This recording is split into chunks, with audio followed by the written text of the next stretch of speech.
है क्योंकि पाकिस्तान से आया लश्कर-ए-तैयबा का एक शातिर आतंकी 12 साल तक हिंदुस्तान में रहा, आतंकवाद का नेटवर्क फैलाया, भारत में ही शादी रचाई और नकली दस्तावेज के जरिए फर्जी पासपोर्ट बनवाकर भारत से भागने में कामयाब हो गया।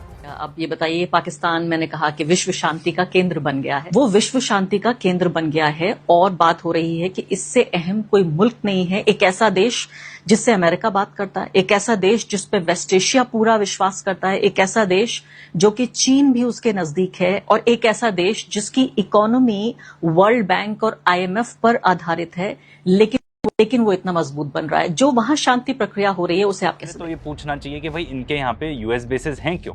वैसे तो इन्हीं लोगों को उसका जवाब देना चाहिए, पर अगर इनका पर्सपेक्टिव आप देखो तो वो ये है कि भाई अगर आपके देश में US बेस है मतलब बहुत ज़्यादा सिक्योरिटी आपके पास, किसी की दम नहीं पड़ेगी कि अगर आपके देश में US बेस है तो आपके ऊपर अटैक करें।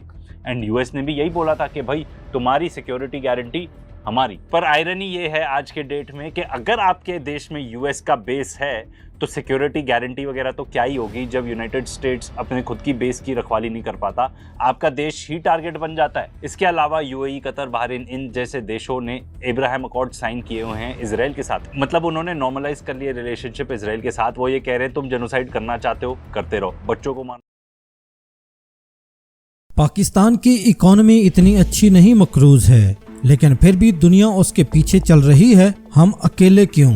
देखें, ये मौका मिलने की बात है। पाकिस्तान को मिला, उसने अपने आप को साबित कर दिया। ये मौका हमारे लिए भी था, हम साबित नहीं कर सके। कराची पोर्ट में रोजाना इतना कारोबार है जितना साल में हुआ करता था। भारतीय मीडिया का हर प्रोग्राम पाकिस्तान से शुरू होकर पाकिस्तान पर ही खत्म होता है। एक अच्छी बात है कि अमन मुज़ाकरात में पाकिस्तान के किरदार को तस्लीम कर रहे हैं और मोदी की बजा रहे हैं। इस पर परवीन साहनी का कहना है, पाकिस्तान अब महज सहूलतकार नहीं बल्कि एक मौसर सालिस के तौर पर उभर रहा है। ईरान और पाकिस्तान के दरमियान एतमाद की कमी की रिपोर्ट्स गलत हैं। इराकची और उनकी टीम का पाकिस्तान के साथ ज्यादा वक्त गुजारना इसी एतमाद की अलामत है। पाकिस्तान बखूबी जानता है कि उसकी तरक्की का रास्ता किससे जुड़ा है। भारतीय मीडिया ने अपनी ही एजेंसियों पर उंगलियां उठा दी। मुबैना तौर पर एजेंट ने 12 साल तक भारत की तमाम एजेंसियों को मामू बनाए रखा। सांप निकलने के बाद भारतीय लकीर पीटते रहे।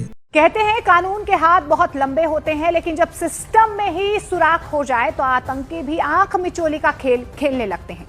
ऐसा इसीलिए कहा जा रहा है क्योंकि पाकिस्तान से आया लश्कर-ए-तैयबा का एक शातिर आतंकी 12 साल तक हिंदुस्तान में रहा, आतंकवाद का नेटवर्क फैलाया, भारत में ही शादी रचाई और नकली दस्तावेज के जरिए फर्जी पासपोर्ट बनवाकर भारत से भागने में कामयाब हो गया।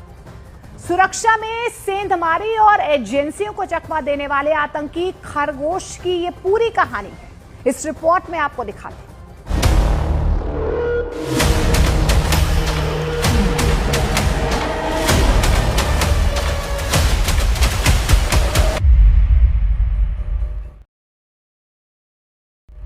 चेहरे पर मुस्कान, हाथ में हथियार और हथियार पर पाकिस्तान का झंडा। ये तस्वीर है आतंकिस्तान के आतंकवादी उमर हारिस उर्फ खरगोश की।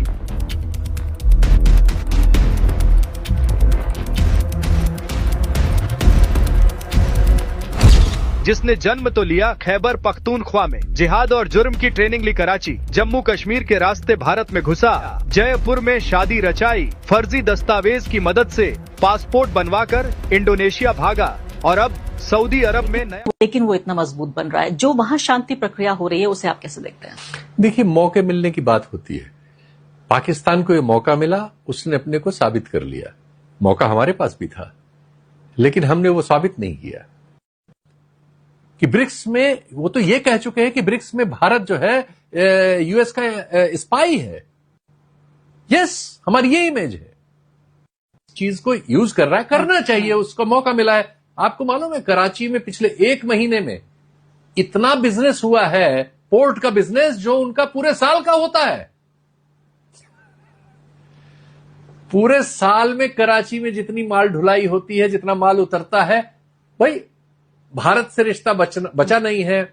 गल्फ में सब जगह गोली चल रही है, ये चीजें हैं इस समय। तो पोर्ट पे बिजनेस हो रहा है, दूसरे अमेरिका से पैसा मिल रहा है, सऊदी अरब से मिल रहा है, कतर देना चाह रहा है, दुबई के अलावा। हाँ। दुबई चूंकि इजराइल वाले नेक्सस में आ गया था और इसीलिए हमारे साथ वो था, और जो पीटा जा रहा है इसकी वजह से और नुकसान में जाएगा, तो वैसे ही जैसे उसने ब्लाइंड खेला है वैसे ही ब्लाइंड हमने खेला। और ये मिलिट्री बेसिस पहले ही खत्म हो चुके हैं, तो फिर अब पाकिस्तान अपनी मिलिट्री सर्विसेज जैसे कोई प्रोडक्ट बेचता है, ऐसे अपने फौजी जहाज और चीजों को बेच रहा है। वो सऊदी अरब को ऑलमोस्ट फौज ही बेच रहा है, किराया दे रहा है, किराए पे फौज दे रहा है। इन सबको किराए पे फौज की जरूरत होगी, वो पाकिस्तान के पास है। तो हमारी कीमत पे हो रहा है।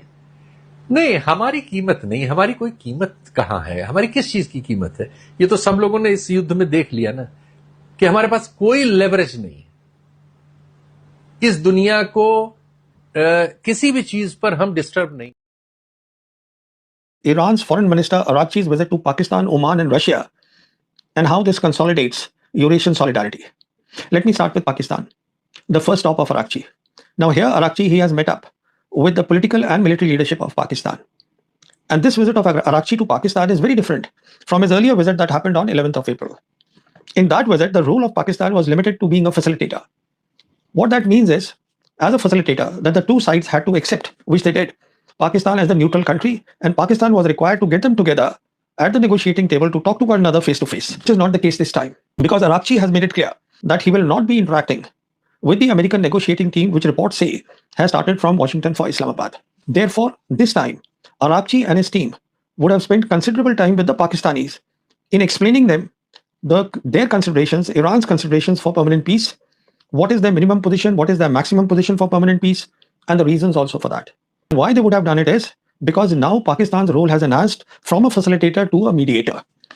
Now, as a mediator, the added responsibility or the role of the Pakistanis is, while of course being accepted as the neutral country, the added responsibility is to tell the American team when it comes to Islamabad, the consequences of the Americans taking or not taking the deal with, making a deal with Iran.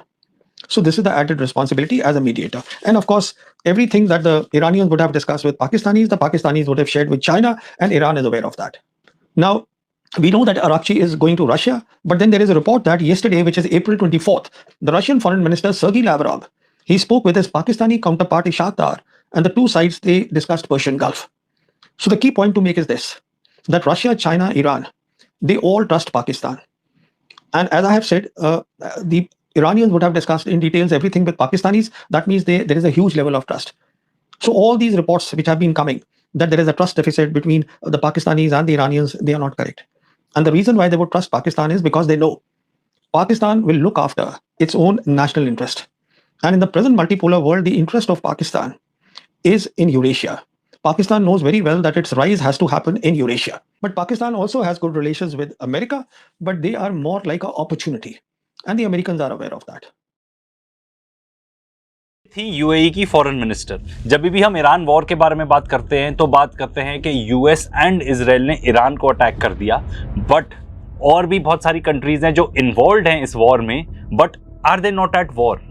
I think they are not at war. For example, जितनी भी gulf countries हो गई, Saudi Arabia हो गया, they are not at war with Iran, but Iran उनको target कर रहा है, उनको काफ़ी सफ़र करवा रहा है। मतलब इतनी बुरी हालत हो चुकी है कुछ कुछ उन देश की कि ये भी नहीं पता कि वो सर्वाइव करेंगे कि नहीं। तो इसलिए आज हम बात करेंगे गल्फ कंट्रीज़ की, बट ख़ास तौर पे एक गल्फ कंट्री की, वो है यूएई। सबसे पहले तो ये बात करते हैं कि भाई ईरान ने उनको अटैक क्यों किया। बहुत सारे रीजंस हैं इसके। सबसे पहले तो वो होस्ट करते हैं यूएस बेसिस, एंड यही बेसिस थे जिनसे अटैक किया गया था ईरान के ऊपर। एंड कितने टाइम से ये बेसिस वहां पर एग्जिस्ट करते हैं। सराउंड कर दिया था ईरान को अमेरिका ने इन बेसिस के थ्रू, एंड इतना प्रेशर डाला उनके ऊपर, इतना प्रेशर डाला। सबसे पहले तो ये पूछना चाहिए कि भाई इनके यहाँ पे यूएस बेसिस हैं क्यों। वैसे तो इन्हीं लोगों को उसका जवाब देना चाहिए, पर अगर इनका पर्सपेक्टिव आप देखो तो वो ये है कि भाई अगर आपके देश में यूएस बेस है, मतलब बहुत ज्यादा सिक्योरिटी है आपके पास, किसी की दम नहीं पड़ेगी कि अगर आपके देश में यूएस बेस है तो आपके ऊपर अटैक करे।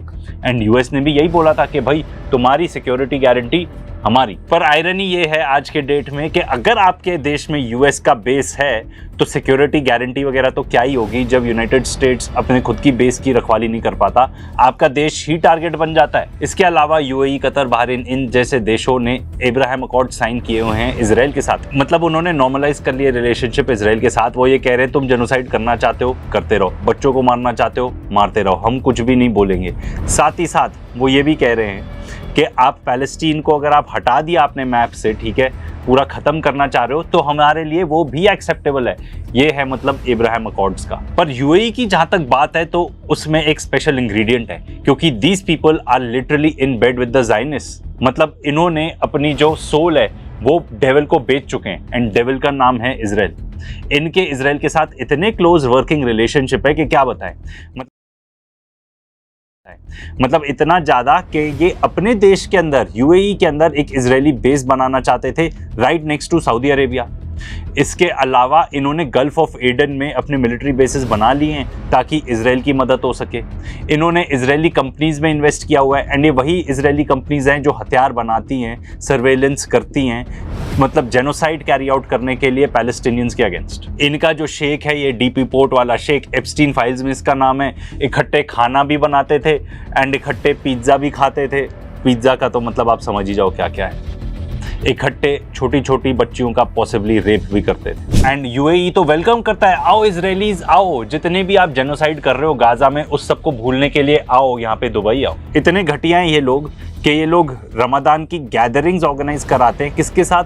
जो इजरायली सेटलमेंट के लीडर्स हैं, मतलब सबसे घटिया टाइप के लोग, मतलब डिस्गस्टिंग यार। ये बात सुन के तो ना मुझे उल्टी आ गई। इसके अलावा ये लोग सूडान के अंदर जेनोसाइड कर रहे हैं। ये लोग खुद प्रोपेगेंडा फैलाते हैं, अच्छे खासे पैसे खर्च करते हैं, किस चीज के लिए? मुसलमानों का नाम बर्बाद करने के लिए। तो भाई इन लोग की हालत इतनी पतली क्यों है? देखो, यूएई को बेचा गया था एज अ बिग इल्यूजन, यहाँ पे आओ टैक्स फ्री एकदम, ठीक है, लॉजिस्टिक्स हब। एंड सबसे बड़ा इल्यूजन इसमें क्या था, जो कि टर्न्स आउट सबसे बड़ा झूठ था, कि ये बहुत ही सेफ जगह है रहने के लिए, यहाँ पे कुछ भी नहीं होगा आपको। पर ये जो इल्यूजन था ये सब टूट फूट गया जब ईरान ने अटैक किया। क्या क्या नहीं हुआ उस टाइम पे, मतलब अभी तक जितने भी वीडियोस है ना हमारे पास जो आप देख रहे हो, ये पहले 3-4 दिन की हैं। मतलब यहाँ पे लोगों के घरों के अंदर ड्रोन गिर रहा है, ठीक है, होटल्स को टारगेट किया गया क्योंकि पॉसिबली वहां पर मोसाड के एजेंट्स रहते थे या सीआईए एजेंट्स रहते थे। तो एज अ रिजल्ट इनको इंटरसेप्ट करने के चक्कर में भी बहुत सारी डिब्री इधर उधर गिर चुकी होगी। मतलब शुरू में वीडियोस आने लगे फर्स्ट 2-3 डेज तक, उसके बाद एकदम ही कवरेज खत्म हो गया। तो भाई ये यूएई के शेख लोगों को ये तो जरूर दाद देनी पड़ेगी कि इन्होंने बहुत ही अच्छा काम किया है सप्रेस करने के लिए कंटेंट, क्योंकि बहुत सारा कंटेंट जो पॉसिबली इंस्टाग्राम में था भी, जिसमें दिख जाता है कि भाई एम्प्टी शेल्स हैं या लोग रिकॉर्ड कर रहे हैं कि ये देखो ये ड्रोन आया, ये मिसाइल आया, वो आपको इंस्टाग्राम पे अब इतनी आसानी से मिलता ही नहीं है।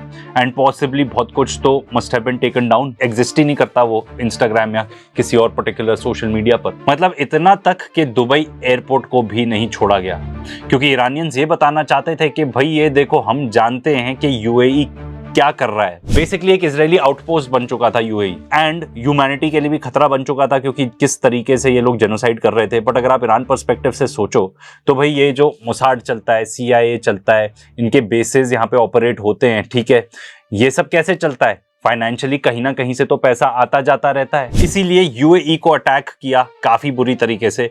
इनफैक्ट अगर आप देखो in terms of the number of drones and missiles, सबसे ज्यादा नंबर दोनों के मिलाकर यूएई के अगेंस्ट ही लॉन्च किए ईरान ने। एंड इसमें मेरा तो पर्सपेक्टिव ये है कि इजराइल के ऊपर ज्यादा भारी अटैक्स हुए होंगे क्योंकि मिसाइल्स वहां पर ज्यादा लॉन्च हुई होंगी, यूएई के ऊपर ड्रोन्स ज्यादा लॉन्च हुए होंगे। अगर आपको अंदाजा लगाना है कि एग्जैक्टली कितना डैमेज हुआ होगा यूएई के अंदर, तो इस बात से लगा लो कि जितने भी वीडियोज आए सिर्फ 2 मार्च तक ही आए, आप मान लो।